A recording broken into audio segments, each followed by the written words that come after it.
I'm here with Double Lift and Afromoo. After a pretty grueling 5-game series there, it has to feel good, though, to come out on top with that comeback and make it back into the NALCS. We finally won, guys. We did it. We were on like an 18-lose streak or something like that. It was horrible. Well, the streak is broken. So, again, as I said, it must be a relief. But talk to me about the 0-2 start and the changes that were made to come back 3 games in a row. Afromoo? Well, we went down 0-2, trying to run our Jester strat. I don't even know what we were doing, picking all these random champions. You know, they didn't really work out. First game, we ran Leona.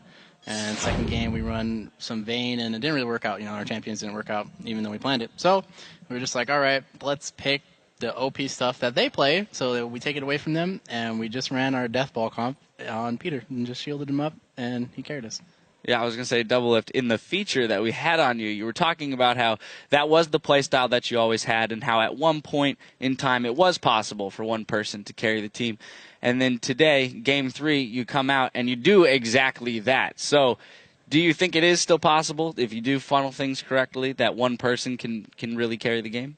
I think Tristana's the best AD carry in the game. So if you get Trist and you can get to 30 minutes, because like the threshold for Trist is 3 items.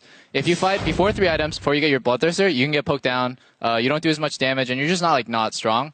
But as soon as you group 3 items on Trist and you have a bunch of shields for her, she's probably the most broken AD carry in the game. And one other point real quick about the comeback from 0-2. Mm-hmm. Mental fortitude, right? A lot of criticism of CLG is that you guys are an emotional team, that wins can tilt you easily, things like that. So obviously this must have tested your mental fortitude.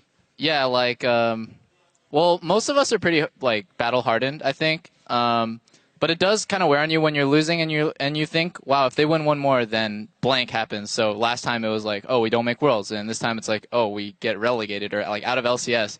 So it does kind of wear on you, but I think we're kind of used to it. So we were down for quite a while, and we got used to kind of coming back and clawing our way back up. So I think we're actually really good. And we got Zuna in the house, or Zuna with us now, an old player, really experienced, and he really hypes us up and helps us out. I was about to ask. I know it's a long way off. We're looking at 2015 now. Having Zuna with you, has there been any discussion about what the major factors are, the major things you're going to be looking at to fix, remedy, work on, prior to other things? No, not really. We just had to, after we realized we were going to go into relegations and lost to Dignitas, it was just like, okay, don't worry about the future. We have to focus on right now to make sure we don't get kicked out.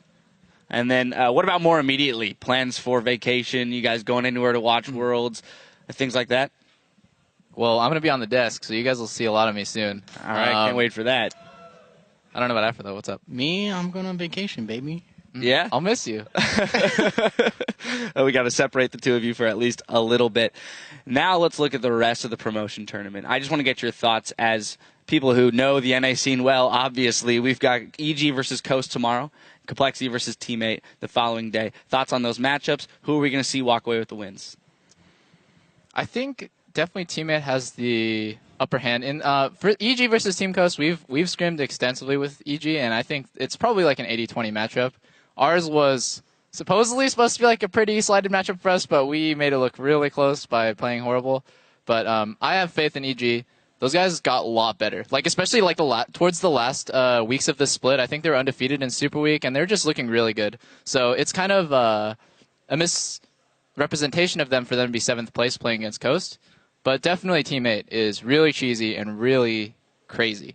You don't know what to expect from that match. So that's a 50-50. Any thoughts to add there, Afromoo, or is that pretty much covered? Well, Teammate was first for the Challenger Series, I think. Yeah, they came in first place. So we didn't want to pick them because they have the best chance at beating an LCS team, in my eyes. So I think Complexity versus Teammate will be really close, but EG versus Coast will be one-sided for EG. All right. And then one final thing here. It's been a long year, a long 2014 season. I want to give you guys the opportunity to say whatever you'd like to your fans, to the viewers at home. Double Lift? Well, we have a lot of fans, and we disappoint a good part of them. So I'm sorry if you're a CLG fan, it really sucks. And we always come up with the new year. We're like, yeah, it's a new year. Like, it's the new dawn of a new era for CLG.